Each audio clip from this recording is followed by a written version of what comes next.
pledge allegiance to the flag of the United States of America and to the republic for which it stands, one nation, under God, indivisible, with liberty and justice for all. Salute the flag of the state of New Mexico, and to the symbol of perfect friendship among the United cultures. Ms. Roxanne.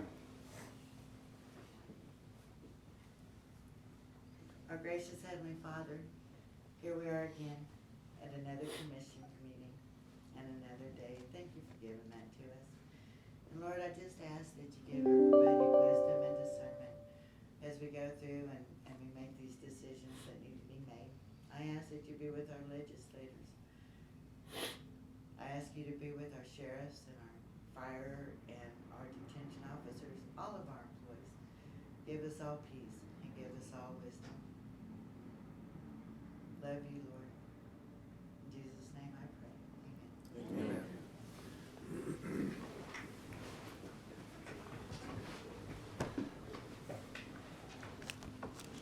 Good morning, Commissioners, and welcome to all those who are here in attendance this morning.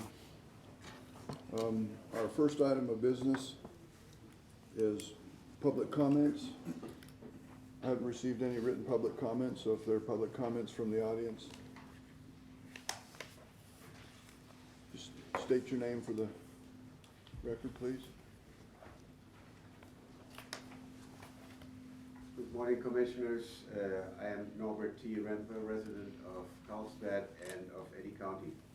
I come before you not to make friends, but to make you do your part in rescuing preborn children from mortal peril. November 1 and 15, I urged you to follow the example of our eastern neighbors to formulate and pass an ordinance that would make abortion in Eddy County virtually impossible.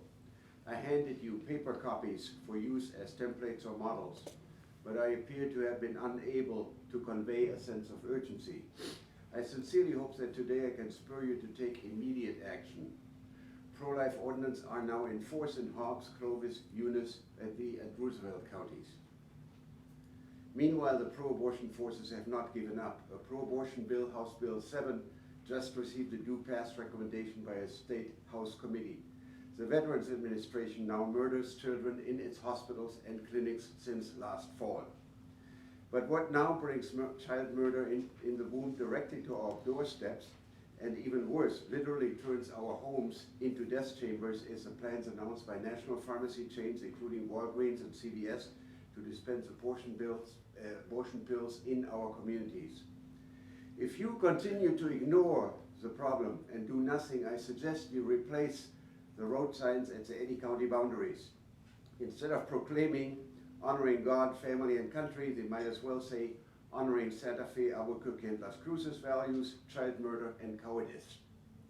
Eddy County can, together with its eastern neighbors, form the vanguard of human and civil rights for the least of us in New Mexico, or remain indifferent to the assault on preborn human life, value, and dignity, which is worse than the modern equivalent of slavery and Jim Crow.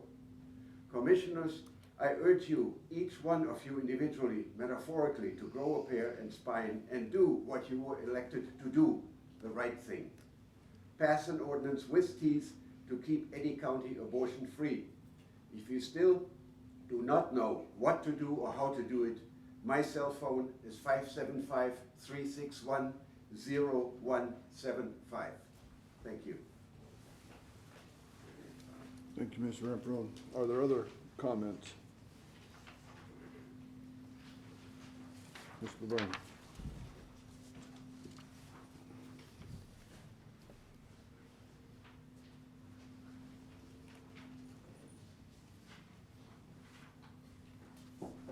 Good morning, County Commissioners. I'm Laverne Shen with Carlsbad Municipal Schools, and today I'm here also representing Carlsbad Schools, Artesia Schools, and Loving Schools.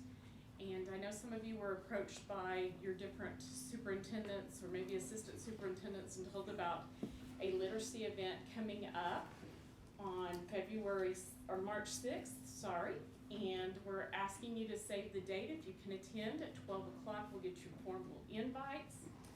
And at that event, We have Dr. Ray Perryman speaking about literacy, and he is an economist out of Texas. Many of you will probably be familiar with him, as well as John Trischetti with the Permian Basin Literacy Coalition.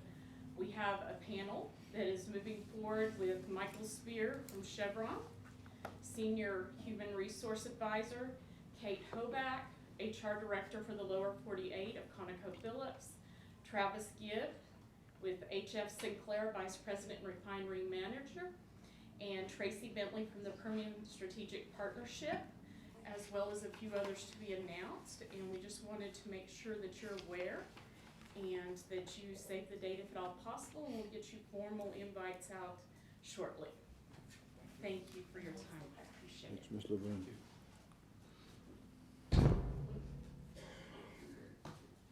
Are there other public comments this morning?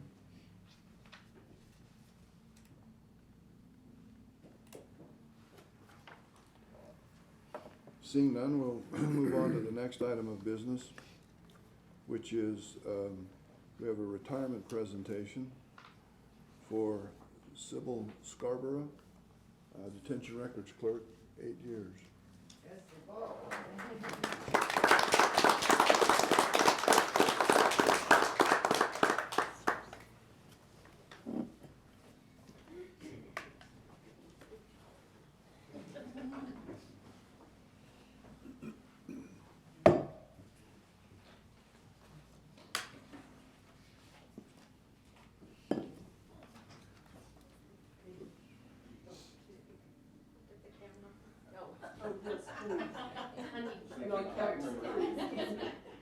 Get over there, Maria.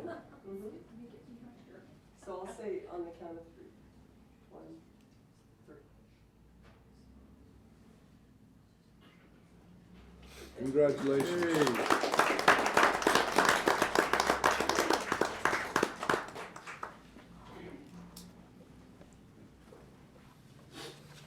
All right, we'll move on to the training portion of the agenda. The first item is Resolution 23-09, presentation, acknowledgement, acceptance, and approval of Eddy County's fiscal year 2021-2022 audit.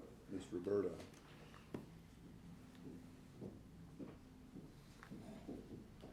Good morning, Commissioners. I apologize, our auditor was planning on being here in person, but something came up, so we're gonna do it through Zoom this morning. If you just give us a sec.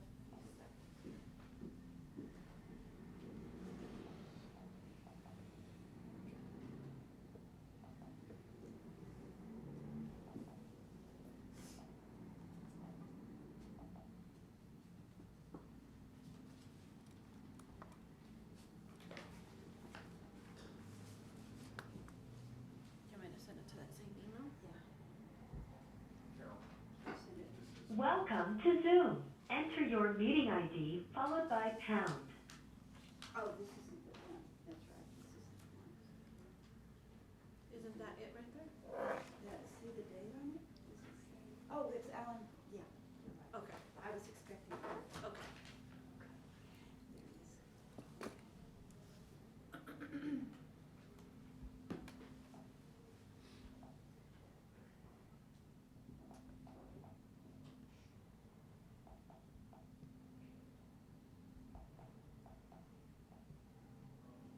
Welcome to Zoom. Enter your meeting ID followed by pound.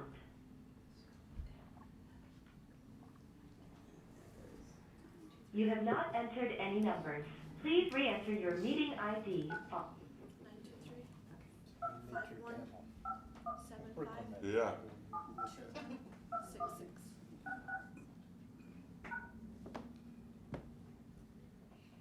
Enter your participant ID followed by pound.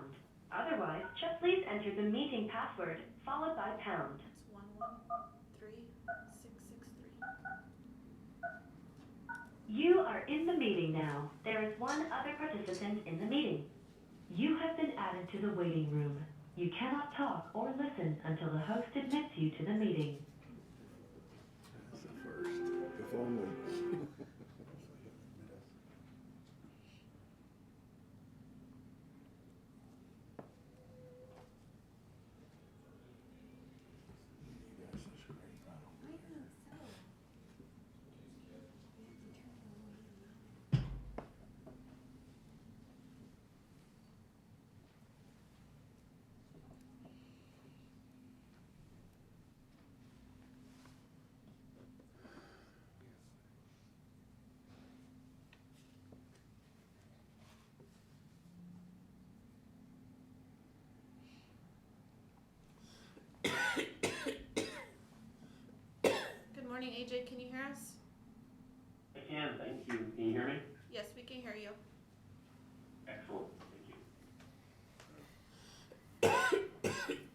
turn it over to you.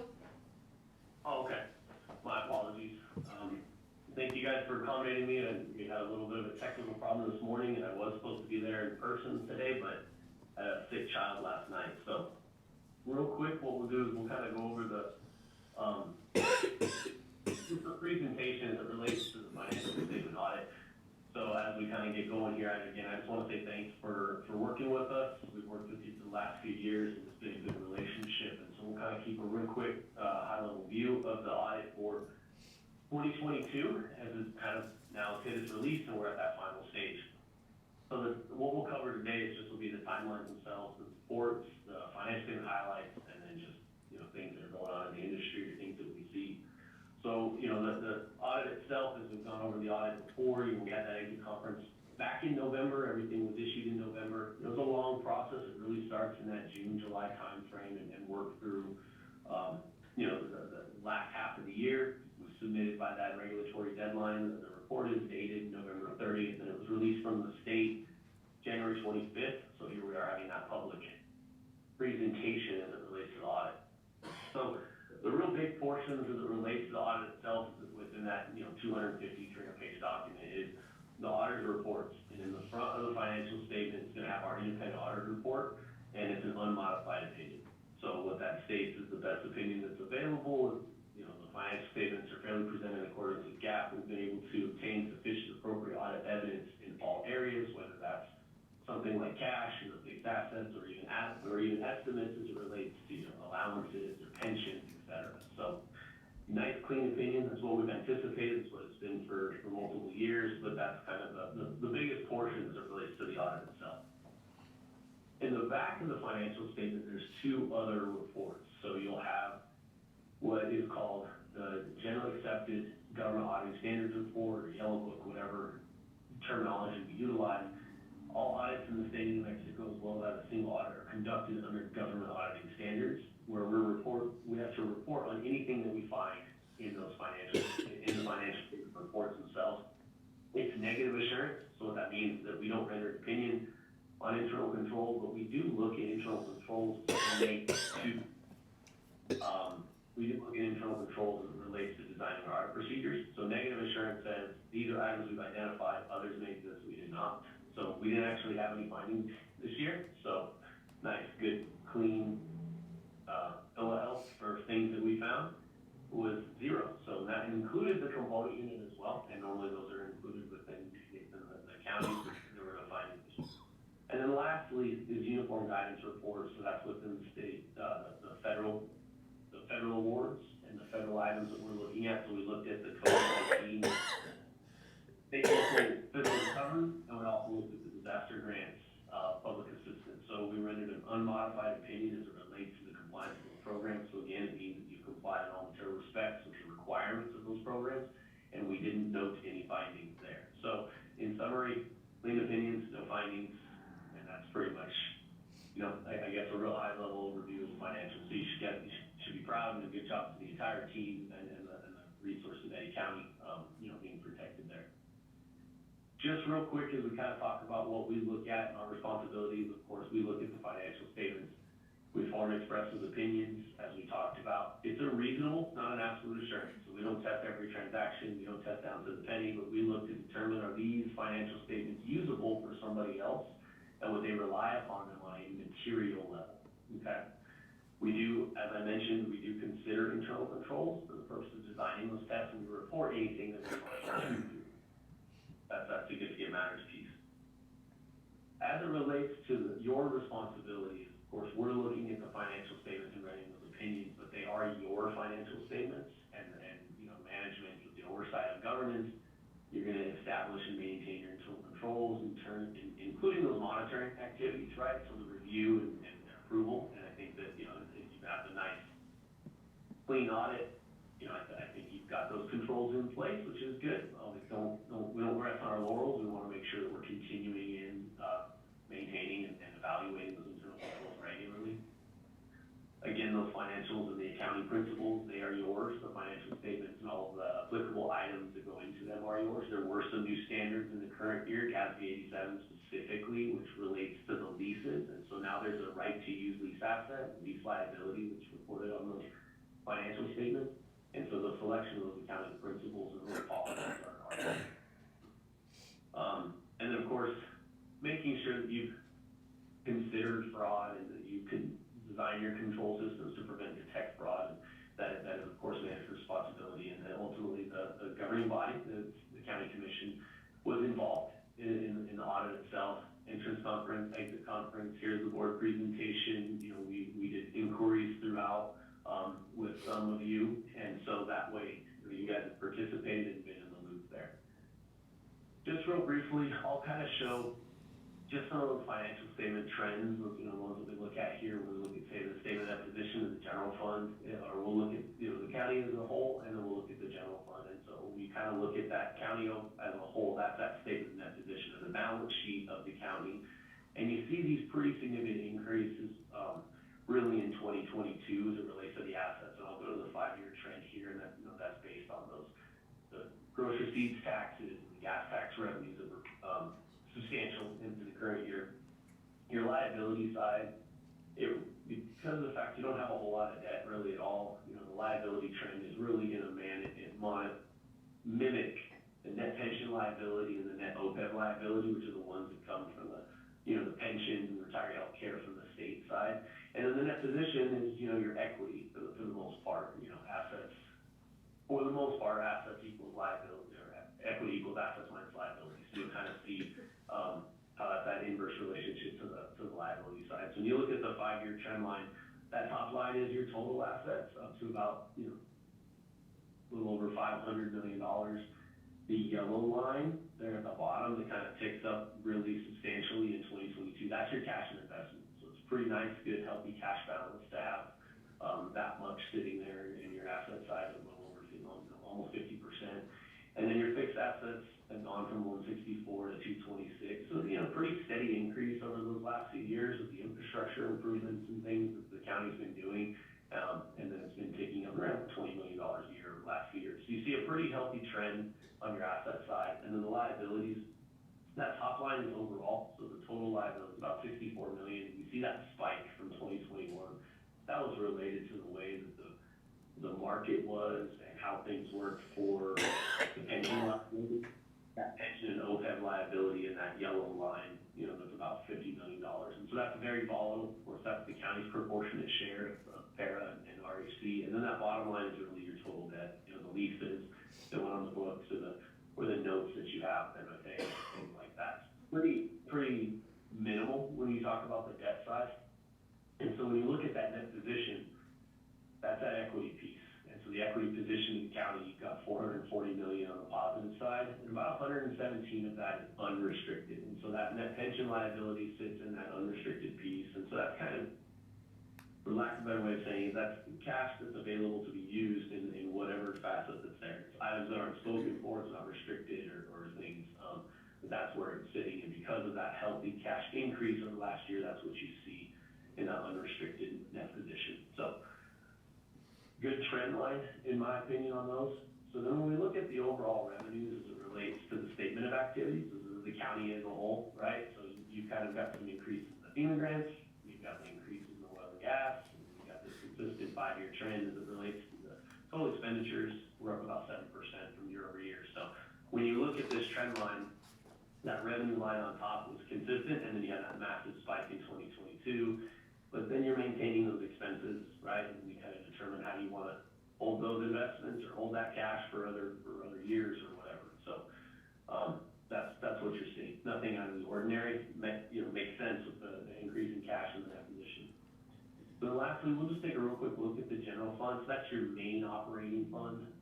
Kind of shows you again. We'll look at the revenues and the expenditures and the cash. So again, 5-year trend is going to be consistent growth with a good spike, because that's where your oil and gas and your DRT revenues are sitting. Your expenditures, again, is going to be a pretty consistent trend itself, and your cash is going to have reflective of that increase in 2022. So when you look at revenue, same thing, just like the overall statement of activities, right? So your operations have been pretty consistent on that bottom line, the expenditures in the general fund, and then those increases over the last couple of years with the oil and gas and the DRTs.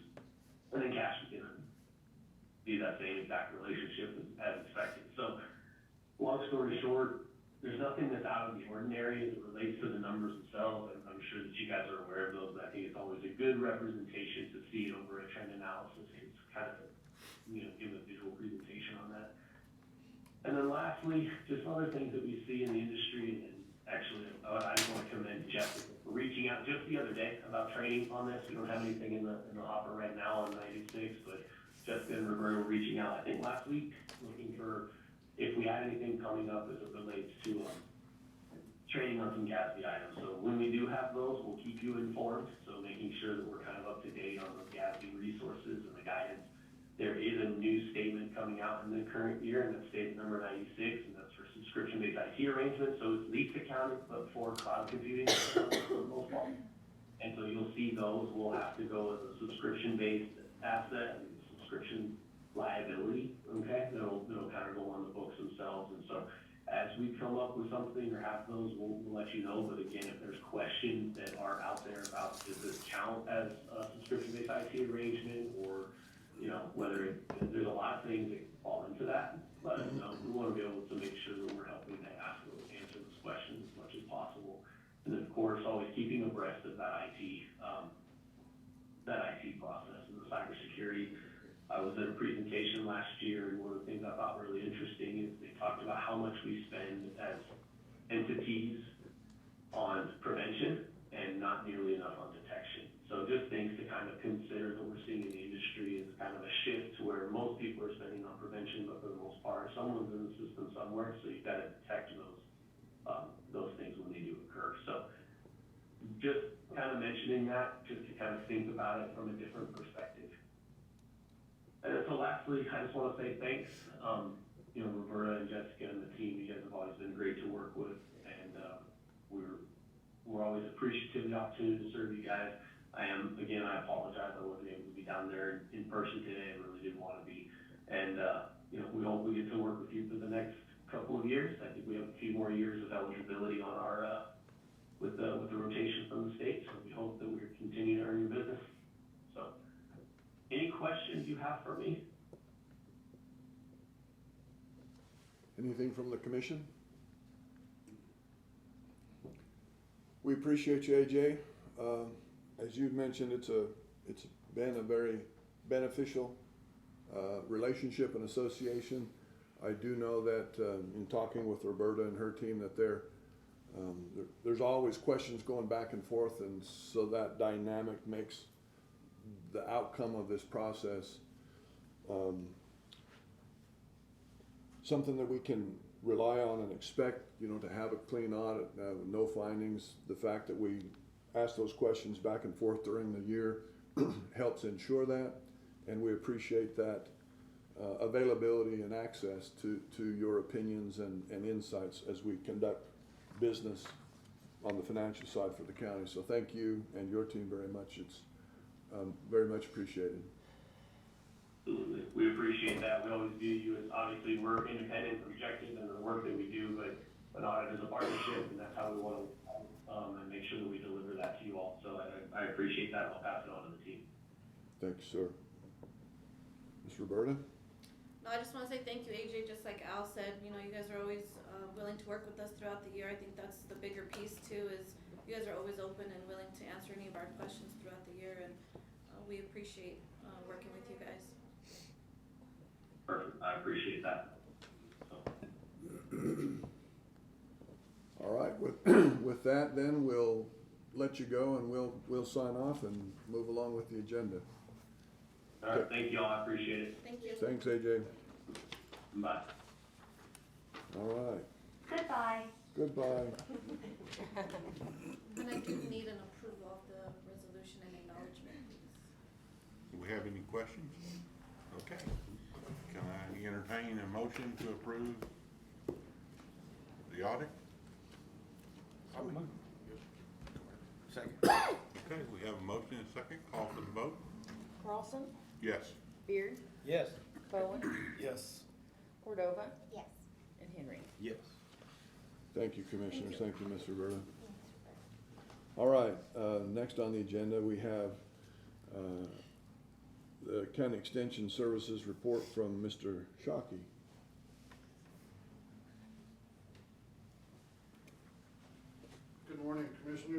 we sent an email.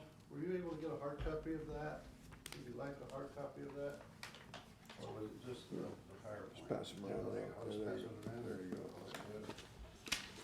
Our intent was to get a hard copy to you.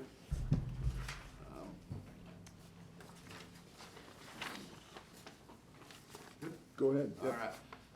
Of course, my name's Wayne Shockey.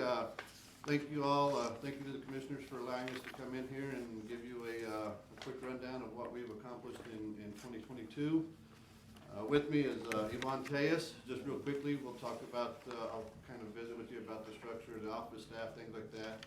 We have 2 educators right now in the office right now. Myself, I am responsible for 4-H youth development programming, volunteer leaders, as well as the county director role. Yvonne is responsible for ag and natural resources, trainings, educations, community development, and a small 4-H role. We are currently in the search for a new family consumer science agent who will be responsible for mental health trainings, diabetes, cooking classes, adult nutrition, as well as a small 4-H role within that position. We also have 1 administrative staff that handles, of course, all of our budgets and things of that nature. So with that being said, I will visit with you a little bit about the 22 year with Eddy County 4-H. In 2022, our total enrollment was 273 youth and adult volunteers. Compared to 2023 already, we're sitting at about 320. So we're seeing that come back. We're seeing growth again within the 4-H program. One need that we know that we were severely down in was the indoor exhibits at the county fair this last year. We have begun working on that already. We've done a number of project work days and things with the 4-H youth. We're going to see that number starting to trend up again, and that was by design. So some of the 2022 accomplishments, especially with the 4-H programming. Of course, we started off in January this last year with the National Champion Parliamentary Procedure Team for 4-H in Denver. We continued on after that. We won the state shotgun shooting championships, ended up taking that team to Grand Island, Nebraska. That team finished 10th in a very tough competition. 38 states represented at that contest. And then came directly back from that. That was in June. July, we went to the state conference, won the state livestock skeleton contest, and kind of ended our year in Louisville, Kentucky. That team placed 11th again. There was 30, I believe 31 or 32 states present at that contest. Our youth are very competitive within our district contest, which is the 9 kind of southeastern counties. We did district contests this last year in Alamogordo. The list was too long to really just list out for you. Just about every team that we hauled into district contest either won or was a top 5 team. So we have a very competitive drive and a very competitive 4-H programming. I think that's Eddy County in general. I think the competitive drive is there throughout the county, no matter what youth we get to deal with. But we talk about the impacts that we make, and we want to make an impact. And what do these things do?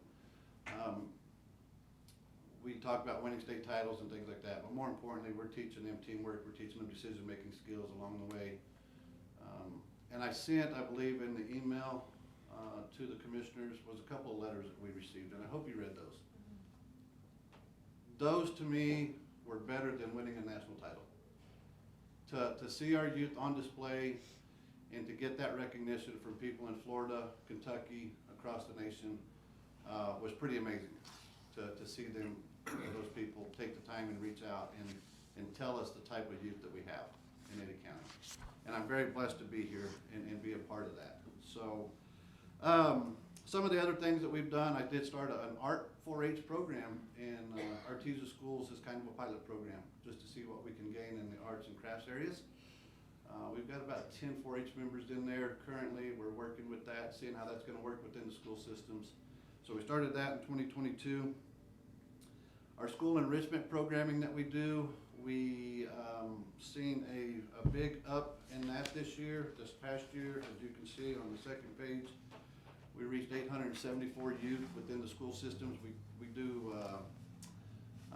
embryology program for every fourth grade student in the Artesia School District. Last year, I did 2 of the 7th grade science classes in Carlsbad, and we're probably going to pick up the other 2, so I'll have all 7th grade science in Carlsbad District this year.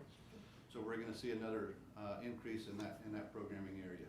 So we've been able to finally get our foot in the door. We're finally gaining some traction with school enrichment programs. Loving Schools, the ag teacher down there took my embryology program, so she's doing it. They're getting into the youth areas, and it's actually a big help to me that somebody is down there that does that programming, as we just really our time frame to do that. In 2 school districts, it takes about 6 weeks to get that program done if we do 2 school districts. So with the Loving teacher stepping in and doing the programming down there, I don't count those in my numbers, but they are getting it. I've helped her to get incubators and things of that nature to run that program for them. So another big thing, we generated nearly another $100,000 in in-kind donation grants and services to the 4-H programming areas. Those come in the forms of just as they are, grants, direct donations, or special legislative funding that we get one-time use. And that number was a $25,000 appropriation from, I believe Catherine Brown sent that to us for all 4-H programming. So it takes that, especially when we have a successful year, and we were on the road like we were this year to 3 national contests. Just those 3 national contests alone cost about $30,000 to get team and people to those contests to participate. So we have to go after that kind of money because budgeted money we can't use for those certain things. So with that, upcoming some things that are happening here pretty quick. February 23rd, we will have our advisory board meeting. I've reached out to Commissioner Henry, and I don't know if you've been able to check your schedule yet. We would really like a commissioner to be on that board. That is the board that helps direct and drive our programming efforts and where we're focusing our efforts. There's things that obviously maybe we're not seeing or we're missing that we want some outside voices to help us to guide those programs for us. So if Commissioner Henry, again, if you can't make it, please send that offer to whoever else, and we would love to have some input from the commissioners. Just some upcoming events in 2023. I've partnered with San Juan County to do a Zoom sheep, goat selection, feed, care workshop. I don't know what I've gotten myself into. I've watched that on social media. That thing has reached almost every state and 50,000 people so far. So come February 16th, I don't know if I'm gonna be talking to 100 people or 5,000 people, but it ought to be pretty interesting, and I'm pretty excited to see the traction that thing got and the reach that we got with that. So we put some contact reporting numbers in there, personal contacts, meeting contacts. Social media is always the driving force, I think, in a lot of getting information out to people. As you can see in some of the numbers on the back, I believe 134,000, almost 135,000 contacts just in social media alone. And that is through the metrics within Facebook and those social media platforms that give us those numbers. So those are very accurate numbers to attest to. So with that, our schedule's pretty well set. We're going to be attending. We're going to take some youth up to the Roundhouse next month, or no, not next week. Sorry, next week. Visit with our state representatives again about 4-H, what 4-H does for our youth in the 4-H programming. And then, of course, we get back into our normal schedule. We'll be at Home Ec School, Youth Getaway, Leadership Camp, leadership trainings, things of that nature. State conference will be coming up in July, of course. Then we get back into our fair season. It's always cyclical, July, September, October. So that's kind of the outlook, kind of where we're at for 2023. That's kind of a quick recap of what 4-H has done in 2022. I will turn this over to Mr. Tejas. He's got some ag stuff for you, and then we'll take questions. Good morning, Commissioners. Thank you for having us. Just as Mr. Chalker mentioned, I do have a small 4-H responsibility. I was very excited to help train the 4-H entomology team. I took top three places in the entomology contest. So just really sharp bunch of kids. So I was really honored to train them. I've been concentrating a lot of multi-county efforts, especially the Ranchers Workshop. I've been partnering with Chavez and Roosevelt County, and this year the Ranchers Workshop will be coming to Eddy County. It'll be held in Artesia on March 28th. So we'll be having a bunch of professionals and showing new management and branch technologies. In 2022, I've held regular office hours, so I've had a lot of residents reach out to me with different weed control and pest problems. I've done several home visits and just offered all my tools and services to help them through any kind of problem they had with whether it be pests or weed. I've been collecting a lot of data, so this year I'm going to concentrate on having a ranch management team. I'd like to reach out to several producers and having my cotton producers, pecan producers, and alfalfa producers, just to kind of guide them through different FPM practices. Let's see, I think that about covers what I've been doing for 2022. Just been an honor to know folks in Eddy County and getting more familiar with the different ag related problems here. If I can go back, one thing I did fail to mention, and I'm glad we have the picture up here.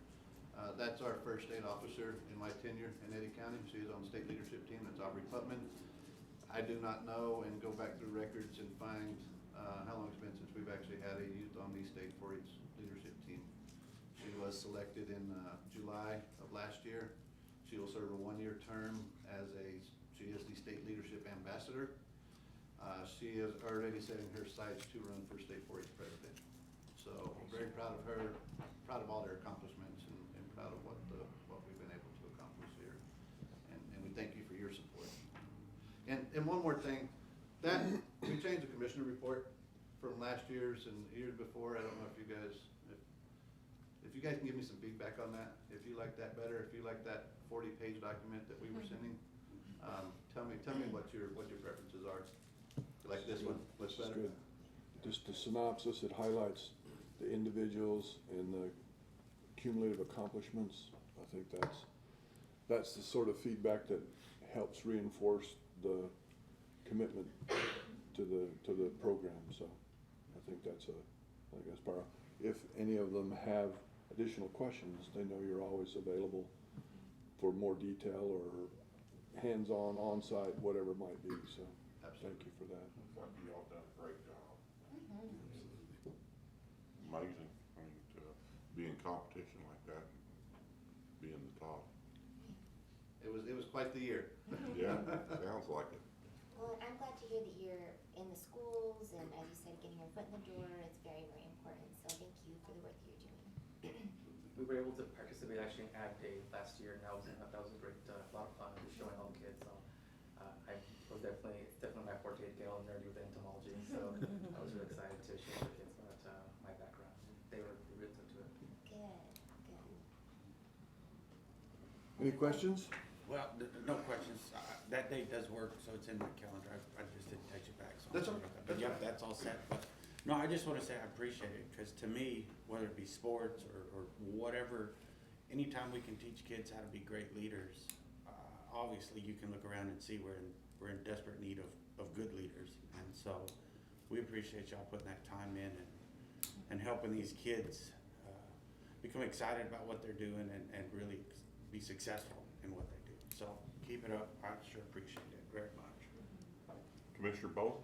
Yeah, I think that this program is absolutely great. Some of the kids that I know that participate in it, they have great morals, they have a great foundation built, and it's largely in part to the messages and the teachings that y'all are giving them. So I think it's a great program. Absolutely keep it up.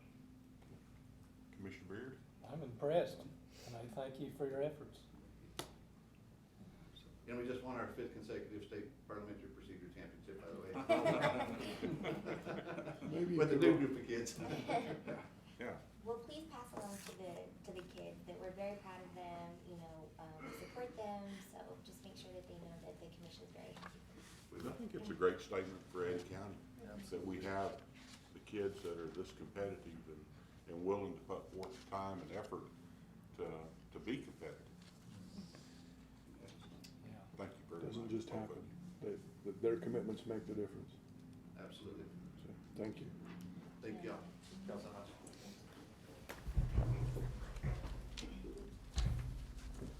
All right. The next item of business is the mid-year financial review from Ms. Roberta. and then she'll be here for a bit.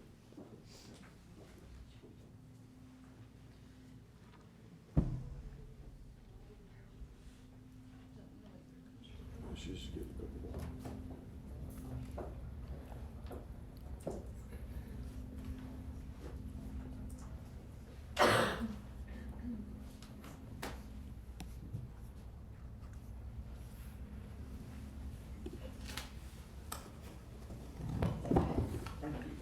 Mr. Chairman, Commissioners, just wanted to go through, we do this every year, our mid-year financial review.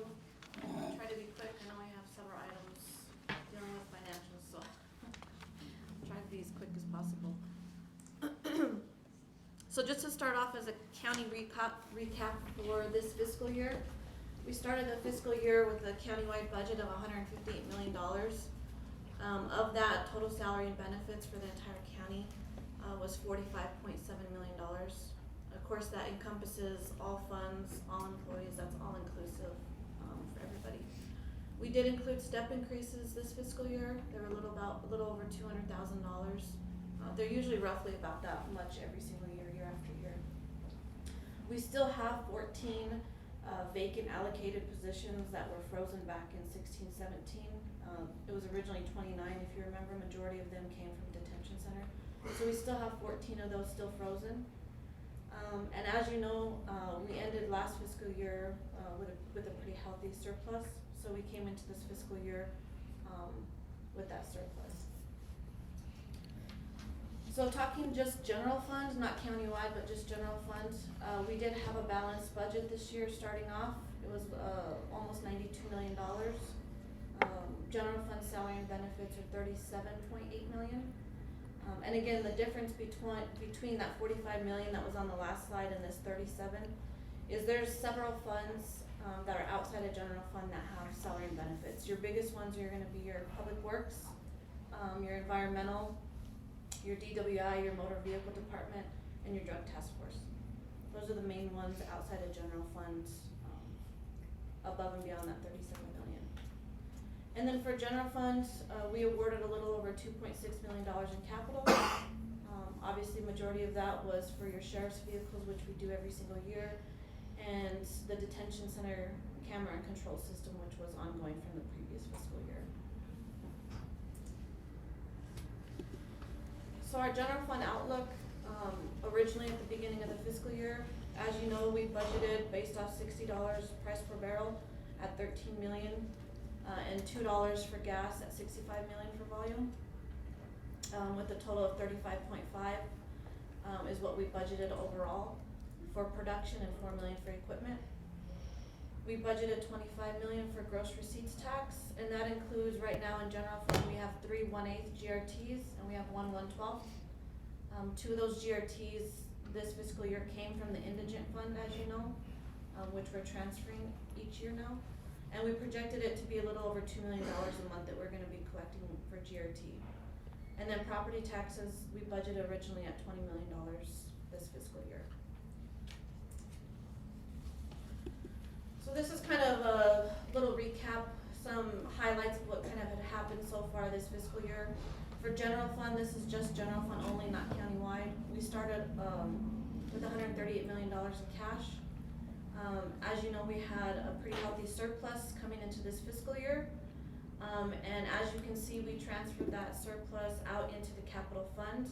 That's the majority of your first quarter budget adjustments, that $79 million, that was the majority of that budget adjustment was that transfer out.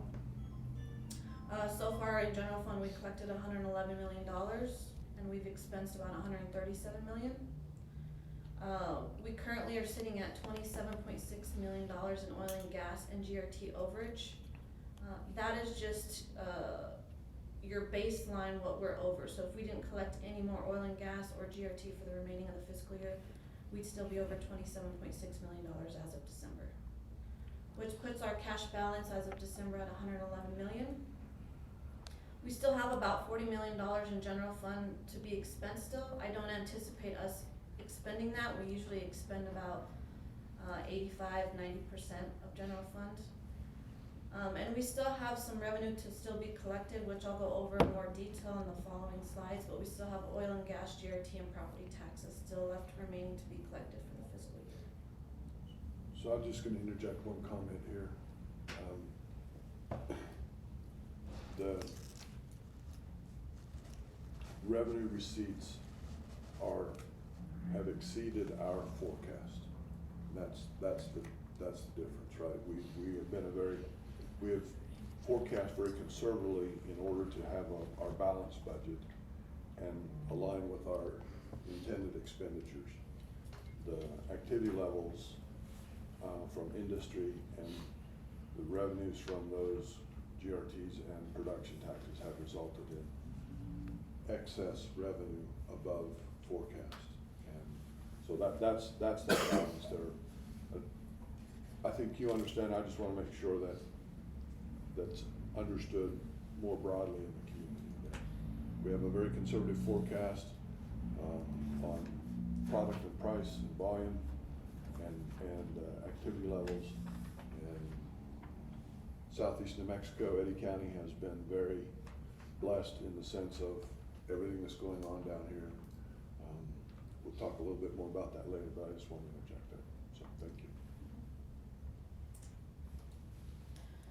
Some other things that have happened on the human resources side, we have approved one new position this fiscal year in the Sheriff's Department. We've had 4 reclassifications, and we've had 2 big pay increases this fiscal year, and 1 overhire. So we will be going into the new fiscal year that's coming up. It won't be as high as the 2.4 because those amounts will slightly go down next year, but it'll roughly be about a $2 million increase on the personal budget side that we're bringing into next fiscal year, starting off. So where does the county stand as of December? Well, countywide collected revenue, we've collected $258 million, and we've expensed about $173 million. I usually take transfers out of that equation because the transfers really consist of money and expenditures that are already in funds and they go back and forth between funds, so they're not true revenue and expenses. So when you take those out, we've expensed about 32% overall countywide, and we're about 116% collected. Same thing for general fund. We're obviously over 100% collected in general fund revenue. Now, again, majority of our transfers lie in general fund, so right now it's showing us at 77% expensed. But really our true expenses in general fund, we're way under budget at 37% for general fund expensed.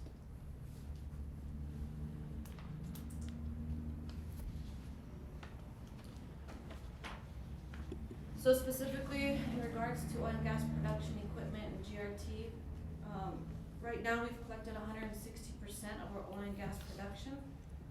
Just to kind of gauge on where we were exactly at this point last year, we were at about half that, about $28.6 million in oil and gas production last year and last December. We've been averaging about $98 price per barrel, and we've been holding pretty steady at about 20 million in volume for oil. And as you know, the gas prices, it's been averaging about $8.15. Of course, it decreased significantly now for the distribution for December and January, and we've been holding with about 110 million for volume for gas. And we've been averaging about $9.5 million collection per month for oil and gas production. Oil and gas equipment, we're way over at 225% collected. We budgeted $4 million and we're now at $9 million. We got our big equipment check-in for December, which was $8.8 million. Our gross receipts tax, like I had mentioned, we're over 100% on GRT at 27.4, and we've been averaging about 4.6 million collections every single month in GRT. And property taxes, like I said, we had budgeted 20 million. We've roughly collected about 18 million for property taxes so far.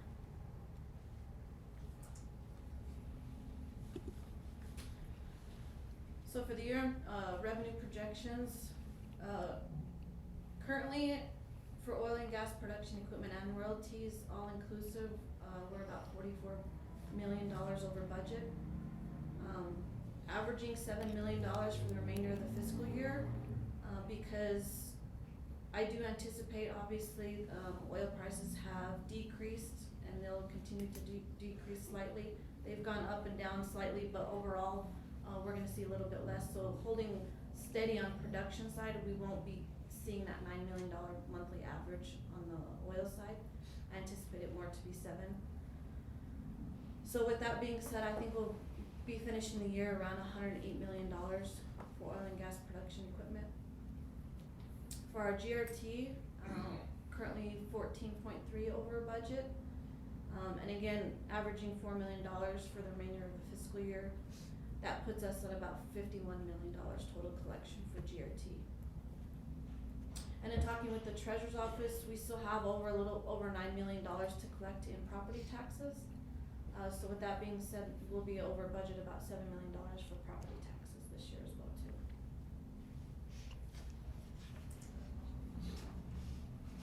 On the expense side, like I said, we still had about $39 million in general funds still left to expense. We won't get to that point, we usually never do. Historically, it's been about 90%, it depends year after year. But being conservative, with 5% under budget, I expect us to be under budget about $8.5 million to $10 million in general fund this year.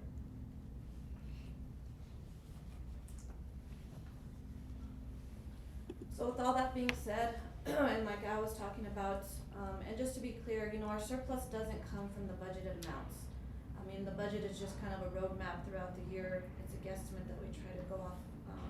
So it's not really based off the budget. It's what we actually collect compared to what we actually expense. And obviously last year we collected way more in oil and gas and GRT than we ever anticipated to expense. And we anticipate that again this year. And we anticipate a healthy reserve like we did last year as well too. So with that being said, I'll stand for any questions that you may have. Commissioner Cordova? I just am thankful for the conservative budgeting and, as you said, the blessings that we've had. Really appreciate the hard work. Commissioner Henry? I don't have any questions, it just, you have no idea how confident you can be when you sit in this position. Y'all have folks like y'all that put this together and continue to watch it, so I can't thank y'all enough for what you do. Commissioner Boyd? Like we talked about yesterday, I appreciate the conservative outlook and the mindset of realizing that may not always be this way. So having that outlook is appreciated. Thank you. Commissioner Beard? It's a pretty phenomenal situation to be in as far as statewide counties, and I appreciate it. And I concur with Commissioner Henry. I mean, there's a lot of trust and a lot of expertise and a lot of hard work out there to pull all this together. It's, thank you. You're welcome. So, we're 70 million last year, a little over that, and possibly 108 million this year. It's not bad. We'll put it to work. We need to. We will. Okay, the next item then would be the fiscal year 2023-2024 budget priorities and objectives. Mr. Berta. Mr. Chairman, Commissioners, I just like to bring this agenda request every year right before we start the budget. We're gonna be starting the budget with the departments and elected officials this week. So we kinda wanted to just get your guys' goals and objectives for the year, so we can relay that to our elected officials and department heads. Obviously our goal every year is to have a balanced budget. That's what we shoot for every single year. Currently right now we do have step increases within the budget. They're roughly about $280,000. We have about 73 employees countywide that are eligible for that out of roughly 350 employees that are eligible for that. Alan, I would like to discuss with you and get your opinion on a COLA consideration this year and see where you all stand with that. So really this is just an FYI and just a communication with you guys to see what your guys' goals and objectives are. Any questions, comments?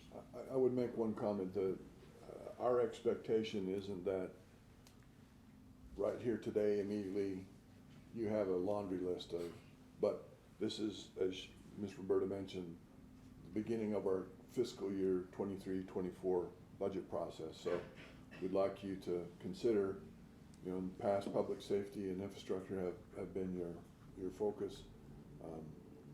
You know,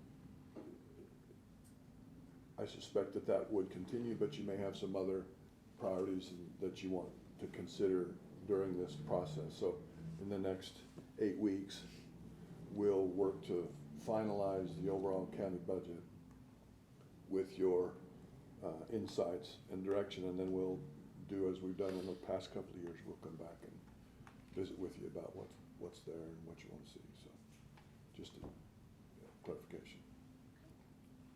Commissioner Cordova, you have any questions, or Commissioner Henry? I don't have any questions. I would say, I mean, if you're asking where I would like to see, I mean, I would still stay on that same path. The things that I know we've been talking about for quite some time that hopefully we'll be talking about at great length soon is obviously some of those big projects we have coming up, how that fits in. I don't know that that's a budgeted item. I mean, I guess it is, but it isn't, so. And we'll be able to lay a path out for how to accomplish that. Because I think that would help understand where we're going here, is if we understand where we're going there. Absolutely. Because I think if we do it right, we can have some big wins in the future for some of these groups that Absolutely. might help tremendously here. So, but as far as all that goes, I think I would be behind in full support. Commissioner Bowen? I don't have anything to add. Commissioner Beard? I'm just anxious to see what the plans are in the future. I think that we're headed down the right path. Just like Commissioner Henry said, I think our priorities haven't changed a whole lot from where we've been for the last 4 or 5 years, and I think we need to continue down that path. It's been a successful path for us. Absolutely agree. I think, you know, regarding public safety and infrastructure, if you look retrospectively the last three years or so, the dynamics and accomplishments within Sheriff's Office, detention, fire and rescue are in a better position today than they were a few years ago, and that better position better serves the community and the public, and we've seen that demonstrated in multiple ways. Infrastructure-wise, it's probably been 4 meetings ago, we had a short recap on infrastructure money spent over the last 3 years, miles of road accomplished, monies committed, and I think there are always opportunities with county road and county infrastructure, but over that time frame, you know, 50% of the roads have been improved, and there's some major projects that are continuing right now that will come to fruition here in the next few months that will change the dynamics of the overall traffic flow in and around some of the communities. So your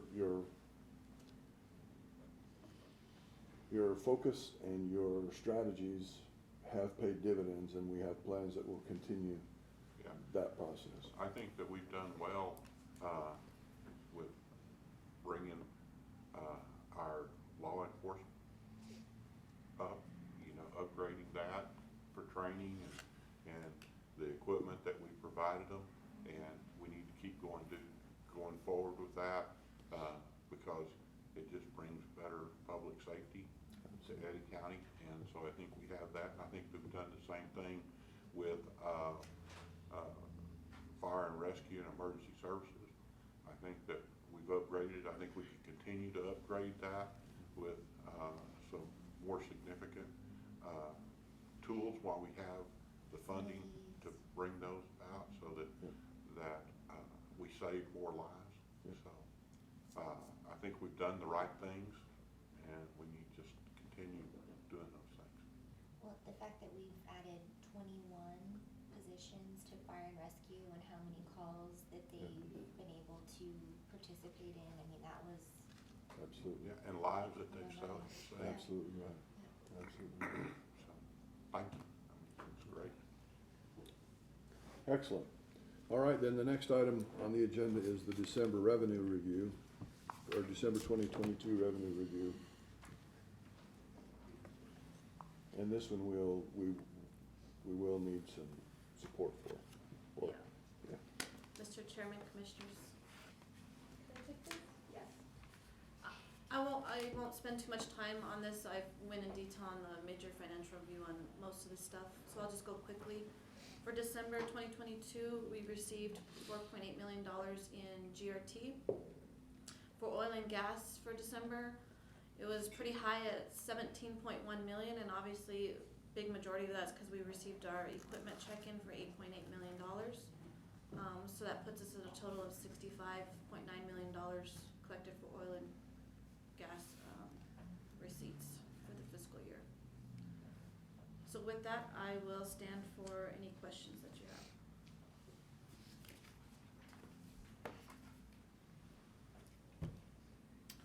Is that equipment one time a year? Usually as we receive the biggest check in December, sometimes we receive another smaller one in January, which we did this year, but our biggest one is in December. Is there annual tax on equipment? Like the ad valorem tax? Right, and that report comes from the state. I try to reach out to the state, but that report doesn't come out till April of every single year. Obviously, we know the tax portion of it, but we don't know the assessed portion of it, because that's what comes on the report. But obviously, just my guess on based on what we've received, it's double and assessed from the prior year. Commissioner Cordova, do you have any questions, comments?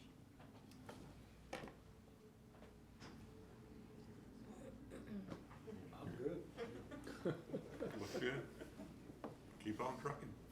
So we need a approval of the revenue report. Okay, please. can I get a motion to approve? So moved. And we have a motion and a second. Call for the vote? Carlson, Yes. Beard, Yes. Bowen, Yes. Cordova, yes. Henry. Yes. Thank you, Commissioners. Then next is the budget versus actual for December, revenue and expenses, Ms. Roberta. Mr. Chairman, Commissioners, as I stated, we've collected 258 million countywide revenue, 173 million expensed. Those numbers are quite a bit lower when you take out the transfers. Again, just to kind of reiterate on the transfers, that 113 million consists of 74 million for the surplus that was transferred out of general fund into the capital fund. We've transferred about 20 million into the road department because we mainly subsidize the road fund annually, so that's the majority of it. We did transfer out roughly $11 million to the indigent fund to support that. And then we've transferred out about roughly 5.5 million into the Southeast Loop Fund. So that's the majority that makes up that $113 million. For general fund, again, we're about 119% collected on revenue. And we're closer, even though it says 77%, we're closer to about 32% expensed on the general fund side. All the departments, they look good. They're all at or under the 50% mark. For road fund, obviously Jason's about 100% collected for road fund. He is showing about 40% expensed right now. If you actually looked at his actual financials in the road fund, he's pretty much 100% encumbered for the whole fiscal year. So he has everything ready to go and spend out for the rest of the fiscal year. So with that, I'll stand for any questions. Questions? questions, so I have a motion to accept. So, Second. Have a motion and second, call for the vote. Carlson, Yes. Beard, Yes. Bowen, Yes. Cordova, yes. Henry. Yes. Thank you, Commissioners. And then the last item in this series is the fiscal year 2022-2023 second quarter lodgers tax report. Ms. Roberta. Mr. Chairman, Commissioners, for the second quarter lodgers tax, our beginning cash balance for the year was $223,000. At the end of the quarter, it was roughly $211,000. As of today, it's about $150,000. Wes has assured me that they have encumbered a majority of their funds. There's applications that have already been approved that are going to be coming in the works to be spent. So I'm hoping to come to you next quarter or the last quarter to say, hey, majority of that cash is spent. So, but Wes has said a majority of the applications they've approved and they're in line to be paid out. I'm passionate about that. We understand that. What kind of, applications are we getting, like, for the money? I couldn't speak on what we have in the works. I can speak on what we have gotten so far, and it shows here on this report. We actually paid out quite a bit this quarter. We paid out $20,000 to the second annual Caveman Shoot. We did the Yucca Blossom Trade Days, Hope Center live events, and then there was another Yucca Blossoms. We also already had paid out the Hog Fest, and then even the odd. I can't speak on what he has that have already been approved yet, but if he wants to come. We have a number of them that have been approved, and I call it, with our math, we probably have an actual cash balance of about $30,000 if all those applications are paid out at 100% that have already been approved. Definitely. Any questions? Can I have a motion to accept? I'll make that motion. Okay, do I have a second? Second. Okay, I have a motion and a second, call for the vote. Carlson, Yes. Beard, Yes. Bowen, Yes. Cordova, Henry. Yes. Thank you. Thank you. Thank you, Ms. Roberta. Thank you, Commissioners. Couple of items of general business here. We need to approve the commission meeting minutes for the January 17, 2023 meeting. Move to approve. Second. Motion and second, call for the vote. Carlson, Yes. Beard, Yes. Bowen, Yes. Cordova, Yes. Henry. Yes. Thank you, Commissioners. Next is the expense approval report for January 2023. Any questions or comments? Do I have a I'll motion? make a to accept? motion to approve. Do I have a second? Second. Okay, have a motion and a second, call for the vote. Cordova, or Carlson, Yes. Beard, Yes. Bowen, Yes. Cordova, Yes. Henry. Yes. Thank you, Commissioners. And last in that section is the purchase card approval report for December 2022. Questions or comments? Motion? I'll make the motion. Second. Have a motion and a second, call for the vote. Carlson, Yes. Beard, Yes. Bowen, Yes. Cordova, Yes. Henry. Yes. Thank you, Commissioners. In the agenda packet was included the Treasurer's report for December 2022 for your information. Next item of business is the resolution and agreement consent agenda. Do we have any items that need to be pulled for additional discussion? Okay. I would entertain a motion to accept. So moved. Second. Second. Motion is second, call for the vote. Carlson, Yes. Beard, Yes. Bowen, Yes. Cordova, Yes. Henry. Yes. Thank you, Commissioners. The next item of business is elected official and department updates. Any updates? Mr. Hooper?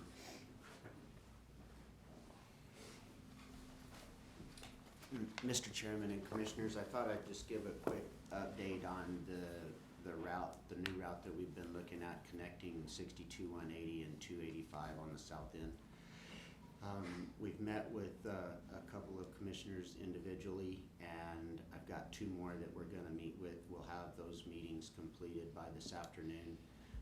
And then from there, we'll go ahead and get another stakeholders meeting and public meeting scheduled, and go over everything that we've gone over with you all, just giving them an update and going over each route again, and bringing that feedback back to the commission, where we will give that presentation here before the next meeting, where we would ask that a route or an area be selected to continue the planning and the study. The one thing that I would ask is, as you set the date for this next stakeholder public meeting, would like to check with all the commissioners to see if you have anything scheduled during that time, so that as many of us as possible can be at that stakeholders to listen to the comments of the different citizens of Eddy County. So I'll just, if it's okay with you all, I'll just come up with 3 or 4 different dates and times, and then just see what works best for you all. Yeah, especially before for me, it's becoming tax time. Okay. Some of those we used to do on like a Zoom type thing, right? Yes. Would that be better if we chimed in on Zoom, so it's not Yes, and we've the whole provided, quorum thing? yep, we will provide that. It's been provided at the others that we've held. So. Well, I don't know if we're not, because we would be silenced, right? So is that, it's not really considered a. You know, we've done this before where the commission meets, as long as we can put a notice to the public and there's no decision's gonna be made. Yeah, they can oversee, but Yeah, there wouldn't be a decision. And there better not be. We gotta be cautious what we do. It'd just be an information, and Right. the commission would listen to the input. All right, thank you. thank you. Other department updates. Candy bars.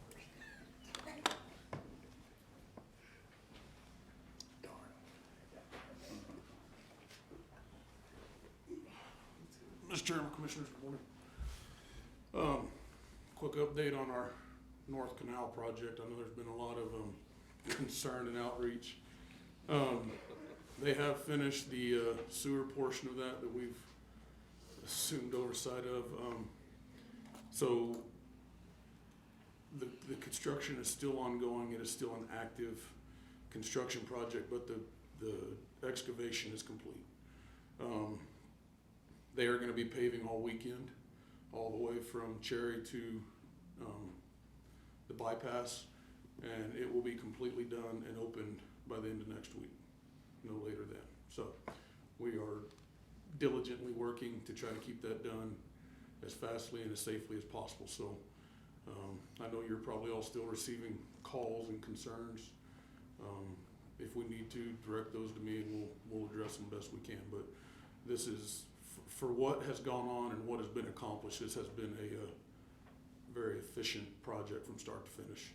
And then with us adding to it, to be able to at least put a cherry on top and improve the road out to the bypass, I think this will overall be an improvement to the area. So cost of progress, growing pains. So we're there. It will be completed here soon.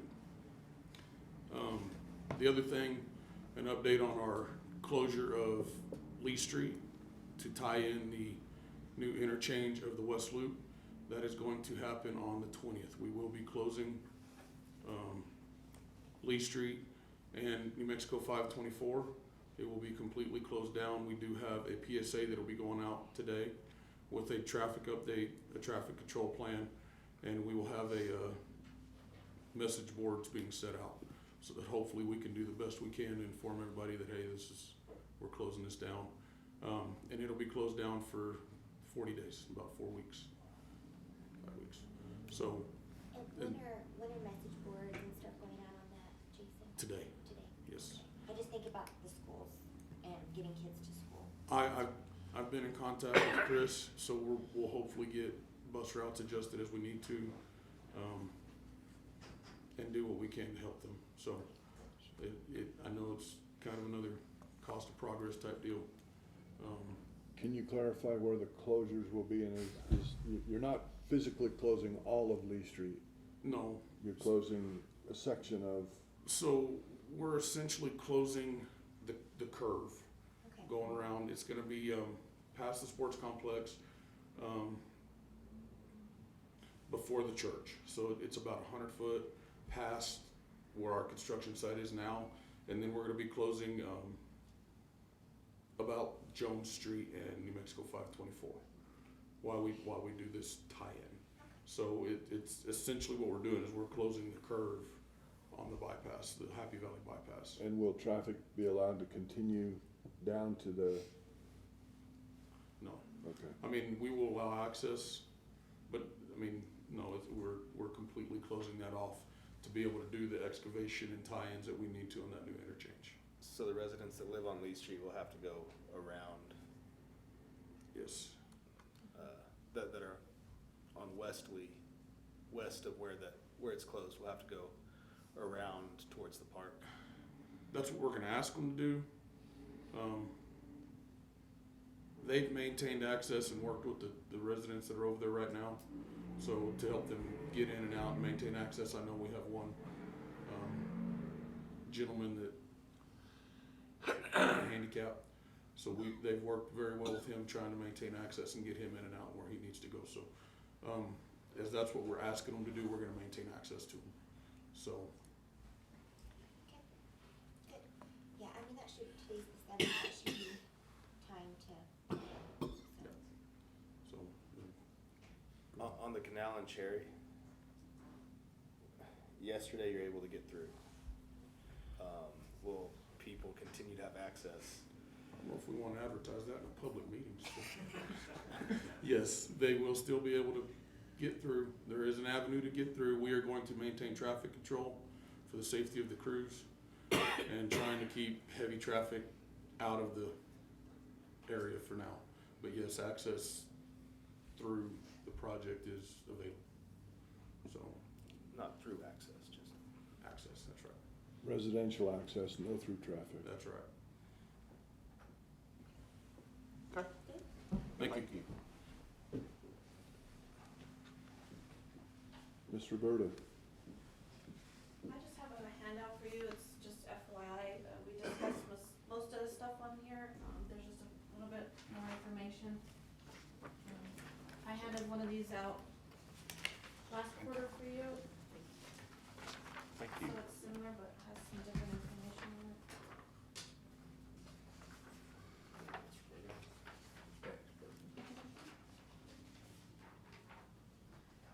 And then the other thing I just wanted to say really quick, I just wanted to say thank you, to the finance team especially, all my girls in my office, especially Jessica. It takes a huge effort to go through the audit and to get a clean opinion with no findings. I wanna say thanks to the Treasurer's Department, Lori and Caroline, they're half of the other side of the audit that nobody sees, as well as HR, Anna and Roxanne, they're a huge part, of that as well too. And then also the elected officials and department heads, thank you as always. I know finance always nags on everybody for documentation and wrong paperwork, but really we just think of it as our big report card at the end of the year and making sure that the residents and the commissioners are confident and happy with how the county's running, and so we just appreciate everybody and all the effort it takes to do that. So I just wanted to say that. we don't perceive it as nagging, we just see it as positive reinforcement of what we should be doing. Thank you, Ms. Roberta. Other updates? Okay. All right. Next item then would be the legislative update. I have a synopsis here from our S360 team, and I'll just hit a couple of highlights. It says, after completing the third legislative week of the New Mexico session, committees in both chambers are in full swing, especially in the House. Committees are quickly moving legislation through the process and towards floor action. Senate has gotten off to a more deliberate start. Senate Finance and House Appropriations have met daily to hear the state agencies and begin crafting the budget. The House will pass House Bill 2, the budget bill, and then it'll head to the Senate for their changes. final day for bill introduction is February 16th. Can't come fast enough. There were some, they fell under energy bills, but some of those have been tabled, which is a good thing.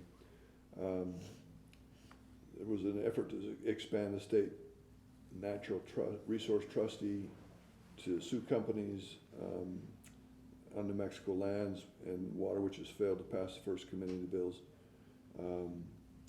Duplication of standing law regulations and unnecessary, and was tabled. House Energy and Environment Natural Resources Committee tabled the bill on a 5-3 vote.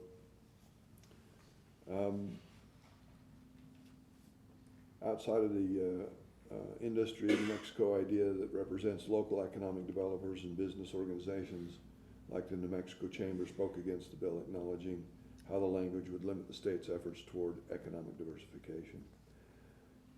House Bill 242 was tabled in committee. It would have created a private right of action for individuals to sue regulated companies alleged to have violated the state's air quality, hazardous waste, and solid waste water control acts.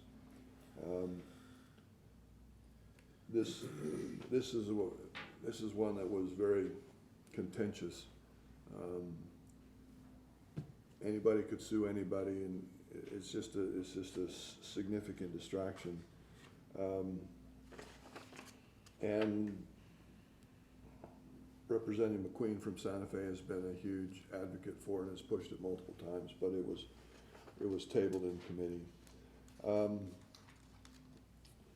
The education debate says heating up a bill overhauling graduation requirements is advancing in the roundhouse. Among other things, the bill would reduce the requirements to graduate, a measure that Representatives Ryan Lane, who is the minority leader now, told the House Commerce and Economic Development Committee will help drive New Mexico forward, especially for students who fall behind.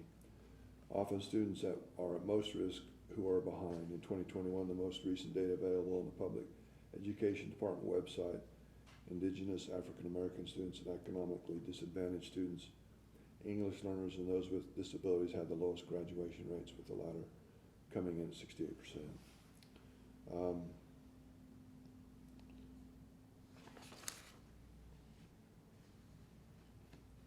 You may have noticed that there have been a slew of changes in the governor's cabinet. Don't know if that's SOP for the new term, or some of those cabinets had served their purpose, but here are some of the changes. Public Education Secretary Kurt Steinhaus has announced he's leaving, as is Human Services Secretary David Scracey. Steinhaus served just over a year in his third appointee since 2019. Governor Grisham announced that Patrick Allen would take over the state's Department of Health. These are the appointments. January 2023, Public Education retires. Scracey. General Services Department Secretary John Garcia leaves. Veteran Services Secretary Donnie Quintana is appointed. We mentioned Patrick Allen was appointed Department of Health. Department of Finance, the secretary who's been serving there a while had retired, and Wayne Probst was appointed.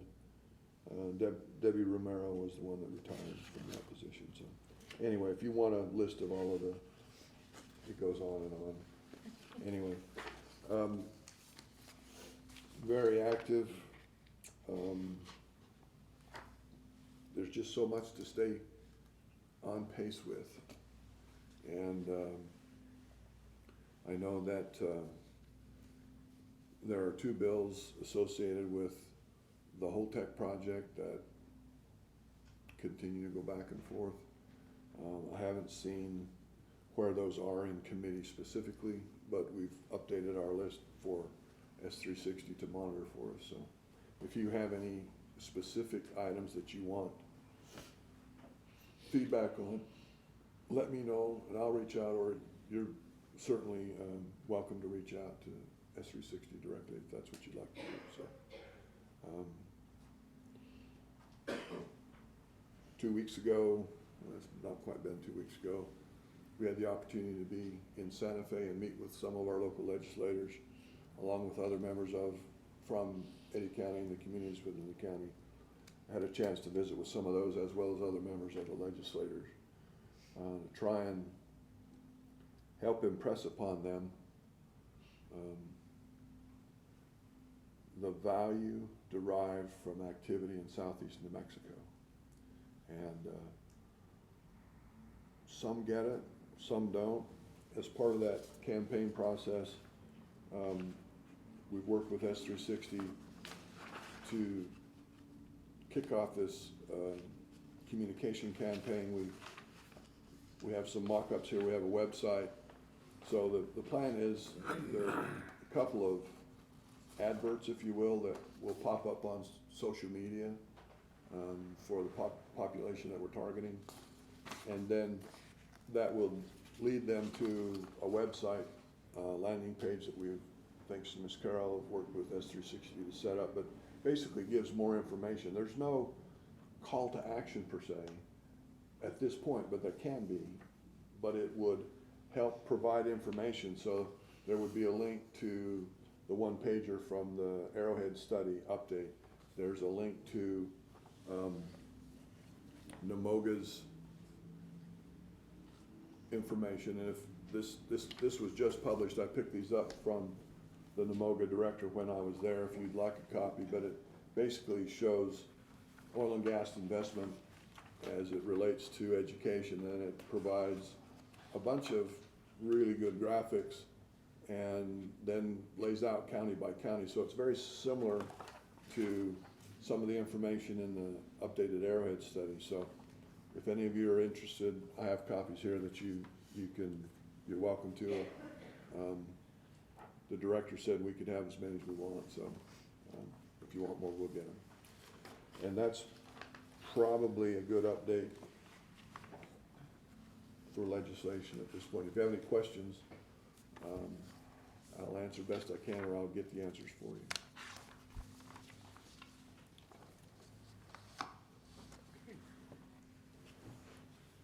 If not, then let's move to the travel request consent agenda.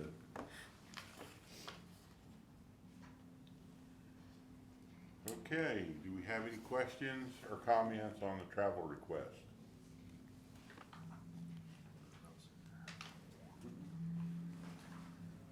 I'll make a motion to approve travel request consent agenda. Have a second? Second. Have a motion and a second. Please call for the vote. Carlson? Yes. Beard? Yes. Bowen? Yes. Cordova? Yes. Henry? Yes. Thank you, Commissioners. We have no emergency business today. The legislators are all in session. Are there any other elected officials that would like to address the commission? That'd be a no from the sheriff's office. All right. So, county manager comments.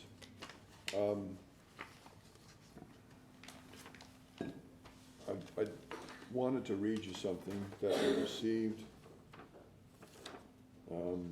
Wes received it regarding our DWI department and director, and I'd like to recognize her in this. It says, "To whom it may concern, I'm writing this letter in support for Cynthia Sharif and the work she has done in Eddy County for its DWI program. My understanding is that this letter should attribute to Ms. Sharif's work and thus for the annual DWI grant funding. For the reasons detailed below, I wholeheartedly support Cynthia and her efforts in Eddy County. They are proving to be life-saving. Currently, I serve as full-time lecturer at Texas Christian University in Fort Worth, Texas. I teach a variety of courses in the English department, half of which involve first-year freshman writing composition. Though the school is in North Texas and its enrollment is roughly 14,000, our graduates our undergraduates are from all around the nation. A decent 60% of them are Californians. I mention this because during holiday breaks, these students are often traveling home. More specifically, this past Christmas break, a group of my freshmen carpooled together from Fort Worth to San Diego, and some went to Orange County. It's a long drive and one that offers bonding experiences. This January, one of my students met me at my office. She told me that this group had used the time to explore a bit of the country and that they happened to travel through Eddy County, New Mexico. One of the more salient points, outside of any national parks and tourist attractions, was the presence of the DWI memorial signs. The student told me that these signs not only remembered to drive sober, but the photographs of victims had an enormous impact on all of the persons in her traveling group. They discussed these signs at length, and each of them agreed that these signs, which you do not see in either Texas or California, were an effective way to communicate the gravity of the situation. In class, we have a module that is devoted to visual analysis. These can include advertisements, protest signs, Instagram posts, etc. We evaluate these based on the rhetorical stance, their relationship to the audience, and to the message itself. Across the board, these students found the DWI memorial signs campaign to be far more effective than any television advertisements they had come across. This is because the signs are simple and yet eye-catching. The message is delivered with far more punch than any outreach program they could think of. Cynthia Sharif has been using this campaign for the past 20 years. The impetus for them was the mother of a victim who thought an accompanying photograph of her son would be effective. This, along with the textual message, "Please don't drink and drive," have proven to be noteworthy and effective. Also, what better demographic to reach than early undergraduate students? They are at a point in their life where alcohol is freely available, and driving in states such as Texas and New Mexico is seen as a natural right. To have folks this age pause before making a critical decision is, to my mind, what programs like these are all about. I have no hesitation supporting Cynthia Sharif in her ongoing efforts in preventing all DWIs, and especially deadly accidents. My best, Andrew Brennan's still a lecturer at Texas Christian University. So, congratulations to Ms. Cynthia and the DWI program for some well-deserved recognition. Our program in the county is recognized as one of the best in the state, so a lot of accolades, so thank you.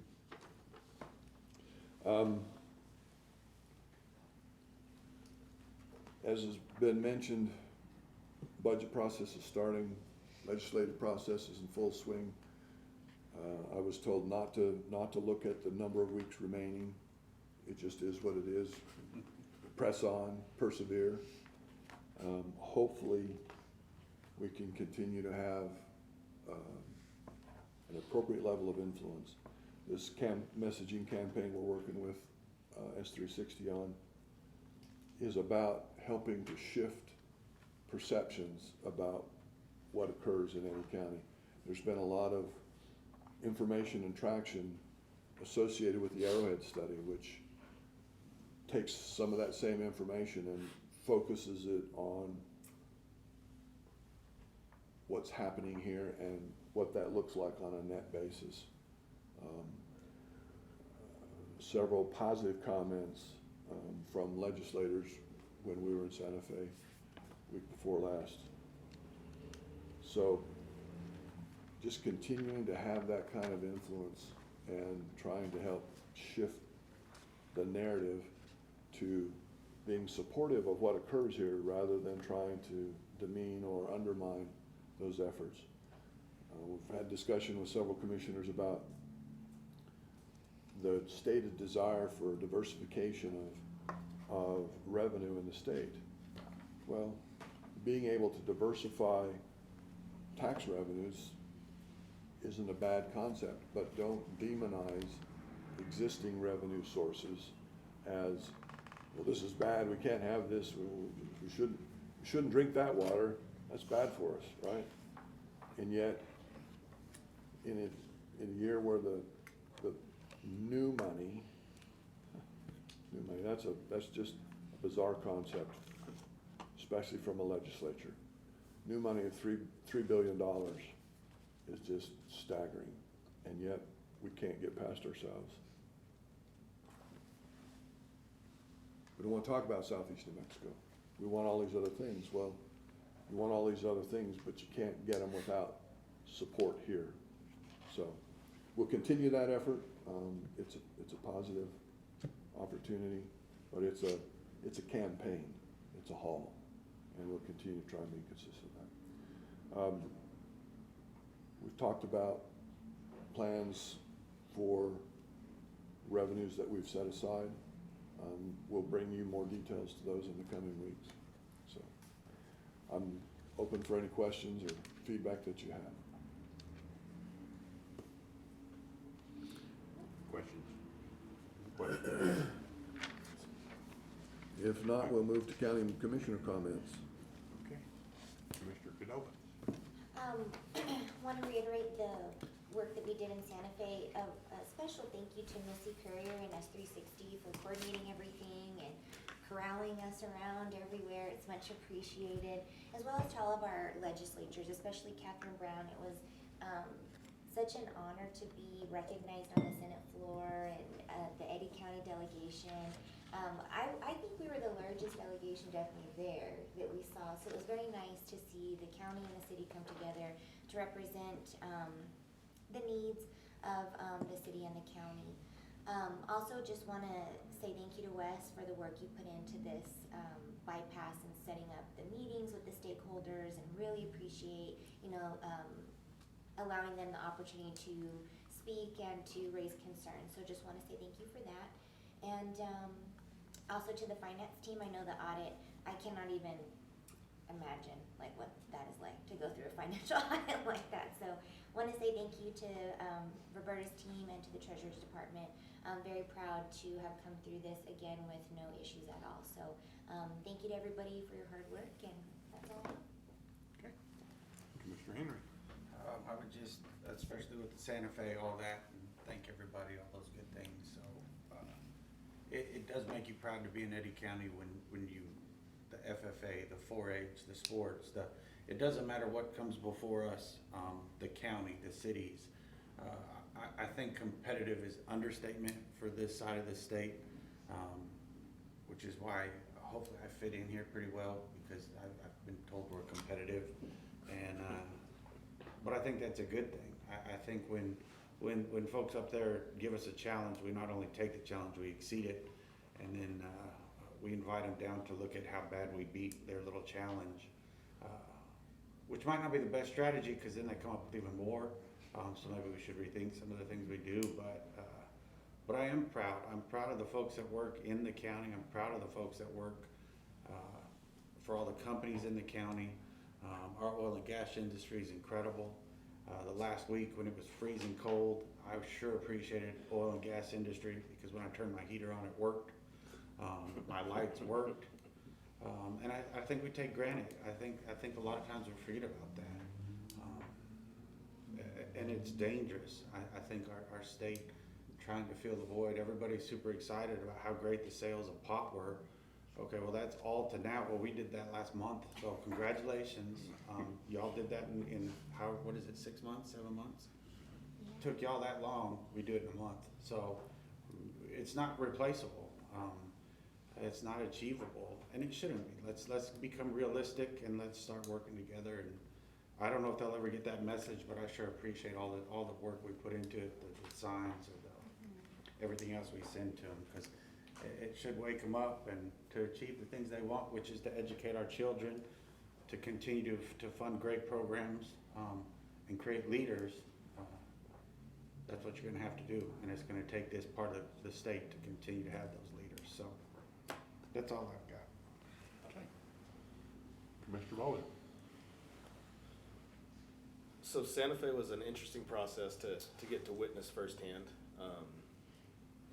I didn't know what to expect, and I think it was very educational. My biggest takeaway from that was, I think a lot of the legislatures understand where the money comes from. I think they understand that southeastern New Mexico is the powerhouse of the state when it comes to revenue generation. I think the Arrowhead study was was big in having concrete evidence to show where we stand and why we feel the way we do. But bigger than that was the message that they understand where the money comes from because they're spending it. It's getting the education to their voters so they can stick their neck out to support us without having the political ramifications of losing their seat. So that was my biggest takeaway. Maybe it's right, maybe it's wrong, but that's the message that I received. The Canal and Cherry Project, I appreciate everybody that's reached out. I appreciate everybody's concerns. They're all valid, and I hope that I've responded to everybody. I also appreciate Jason, Wes, Al, the Sheriff's Department, everybody that I've reached out to that's given me the answers that I needed so I could get it back to the people who had asked the questions. And lastly, this week is Little Caveman Wrestling signups. I'm coaching a team Monday, Wednesdays, and Thursdays, 6 to 7:15. So if anybody has any kids, ages 4 through 7th grade, get them down to the high school this week and sign up. It's a good sport, good avenue. Something that is not as popular as some of the other major sports, but I think it's a very good character building sport, and that's all I got. I'd just like to say, I had a lot of apprehension about going to Santa Fe. I don't fit in real well up there, as most of you know. But I had a pretty good time. I met some people, things went pretty well. I was impressed with a lot that went on. I'm certainly impressed with S360. I'd like to back up a little bit when we were talking about some of the budget excesses we've got. One thing I'd like to point out for my part, when we spend that money, and I've spoken to this before, I'd like to see the Sheriff's Department built up to the point that all of the traffic coming up from the border and moving north and inland gets the word that Eddy County is a place to be avoided, particularly the drugs. So, and I think that statement is being made loud and clear, and I'd like to strengthen that, and that'll do for me. Great. I agree with everything about the Santa Fe. I think it's impressive when we go up and we meet the legislators and all 5 of us are there as a group, and we have one voice, and I think that's significant. It was great that this year we also were joined by the officials of the city of Carlsbad. I think that was great, and then we took our own mayor with us, and so that was also great. Got a lot of insight as to some of the approaches and stuff that we need to pursue in getting our point across on the deal. I did notice that one thing that Al was talking about is they keep talking about diversification, but when they talk about diversification, it seems to be this concept that's out there, but there's no viable alternative to the diversification. So, you know, it's kind of like when I was in industry and people would come to me with a problem. I said, don't come to me with a problem unless you've got an answer to bring with you. You know, and that's kind of the way this diversification is. They have this diversification. They want to complain about this diversification that needs to take place in the state of New Mexico, but they never have a viable answer as to how you're going to replace those revenues that the state of New Mexico can't operate without. You know, so diversification is great. What is the viable alternative? And I don't think there is one, just to be truthful with you. Not at this point in time. You know, so maybe we're better off to take some of that money that we're spending on setting up two committees to replace oil and gas with something. Maybe we'd be better off to take that and put that money towards our premier laboratories that we have in the state of New Mexico and find viable, cost-effective ways to help improve the oil and gas industry. improve the environment. And, you know, that's just a thought. I mean, I don't know why somebody hasn't looked into that, but I don't know how you are in industry, but I've seen a lot of committees, and generally speaking, nothing comes out of them. And so to spend money to set up a committee is just crazy to me, you know, because nothing's gonna come of it, and we can spend that money in a better way to improve the revenues that we do have. The other thing, since I'm on the soapbox, I'm gonna touch on something else. I did see in the Current Argus this past Friday, article about the Arrowhead study, and it was written by Mike Smith. And the thing I didn't see was any conversation or interviews that they might have had with this board and commission right here as to what the purpose and reasoning was that we had the study done. How have we used it?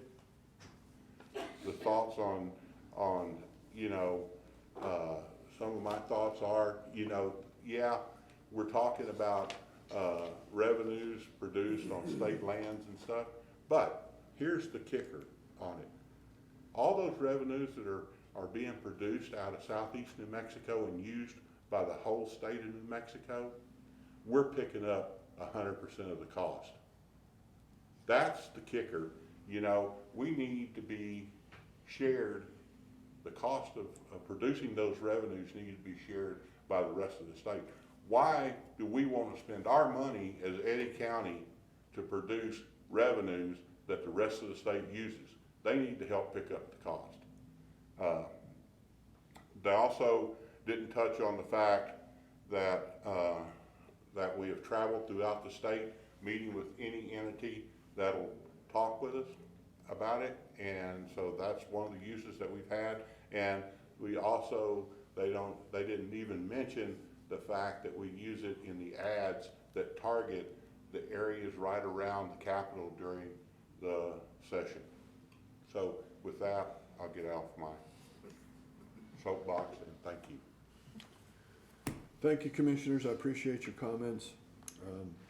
We do have a couple of items for executive session, so I would like to go have the board go into executive session in accordance with State of New Mexico Open Meetings Act, Section 10-15, 1-H27, which authorizes the Board of County Commissioners to go into executive session to discuss limited personal matters, contract personnel, and threatened and pending litigation, opioid litigation. Can I get a motion to do that? So moved. Can we have a second? We have a motion and a second. Call for the vote. Carlson? Yes. Beard? Yes. Bowen? Yes. Cordova? Yes. Henry? Yes. So 20 minutes, you reckon? You gonna take a break before, or we're gonna go right into? We're going right into it. All right. I think 20 minutes is plenty, probably. Yeah. So we'll come back. That way we'll hurry. That's right.